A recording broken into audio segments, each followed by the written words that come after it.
আসসালামু আলাইকুম, কেমন আছেন সবাই? আশা করি ভালো আছেন। একটা সত্যি কথা কি জানেন? সবুজ প্রকৃতি যদি আপনি নিজের মধ্যে লালন করেন, তখন কিন্তু দেখবেন যেখানেই সেই প্রকৃতির ছোঁয়া পাবেন, আপনার মনটা কেমন উৎফুল্ল হয়ে উঠবে। এই যে গাছগাছালি যতটা আমাদের আসলে দৈনন্দিন বাজারে বা দৈনন্দিন চাহিদার সাশ্রয় ঘটায়, তার থেকে বেশি কিন্তু আনন্দিত করে এবং উৎফুল্ল করে।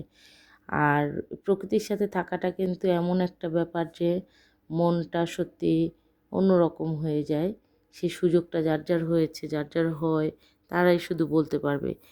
গাছের প্রত্যেক দিনের পরিবর্তন, প্রত্যেক দিনের বেড়ে ওঠা, প্রতিদিনের ফসলাদি আম মনটাকে এমন চাঙ্গা করে না যে সব ধরনের ক্লান্তি, সব ধরনের আ প্রেশার থেকে মানুষকে মুক্ত করে। অনেকটা ভারমুক্ত করে, কিছু সময়ের জন্য হলেও। এইজন্যই গাছ লাগানোটা একটা আসলে উত্তম পন্থা মানসিক আ স্বাস্থ্য বজায় মানে সুস্থ রাখতে। আমরা যদি ছাদে বা বারান্দায় নাও করি, ইনডোর প্ল্যান্টগুলোও যদি আমরা করি, আমি যতদিন ইনডোর প্ল্যান্ট শুধু করেছি, দেখা যায় কাজকর্ম সেরে ঘুরে ফিরে আবার এই গাছগুলোর কাছে এসে বসছি। তাদের পরিবর্তনগুলো দেখছি। মানে মনে হচ্ছে তাদেরকে পানিটা পাল্টে দিচ্ছি কিংবা মাটিটা একটু আ এভাবে ওভাবে করে নাড়িয়ে চাড়িয়ে দিচ্ছি। এই নিত্য নৈমিত্তিক কাজের ফাঁকে ফাঁকে এই সবুজের সাথে একটা সংস্পর্শ, একটা আ আত্মার সাথে সম্পর্ক গড়ে ওঠা, এটা যে এই শহরের জীবনে কত বড় একটা পাওয়া, সেটা আসলে গাছ না লাগালে উপলব্ধি করা যায় না।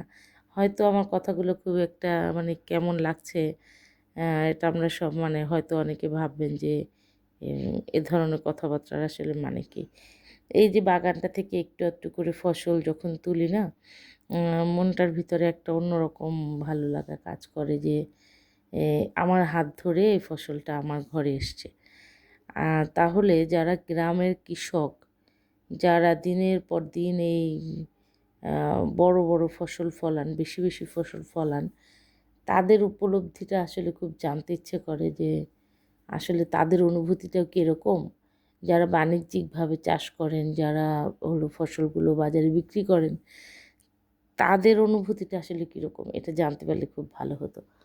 তো যাই হোক, এতগুলো আননেসেসারি কথা বললাম। কথা বলতে বলতে কিন্তু অনেকগুলো বরবটি তুলে ফেললাম। আর এই বরবটিগুলো আজকে আমি ১ম হারভেস্ট করছি। এর আগে ১টা ২টো করে তুলেছিলাম।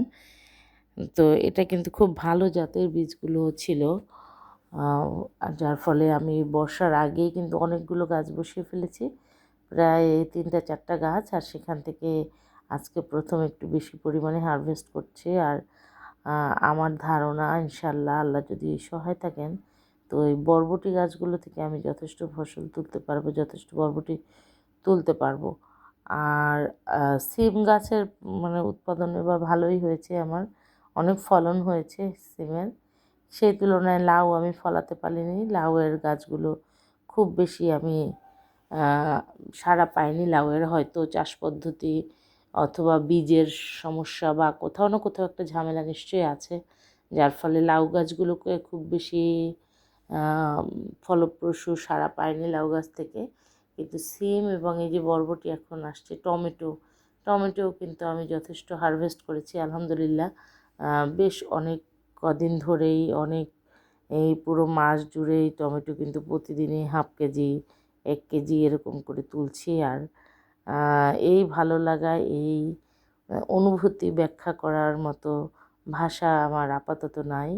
কিন্তু এই সবুজের সাথে একটু জড়াজড়ি করে থাকতে পারাটা আমার নিজের কাছে খুব সৌভাগ্য উম বলে আমি মনে করি।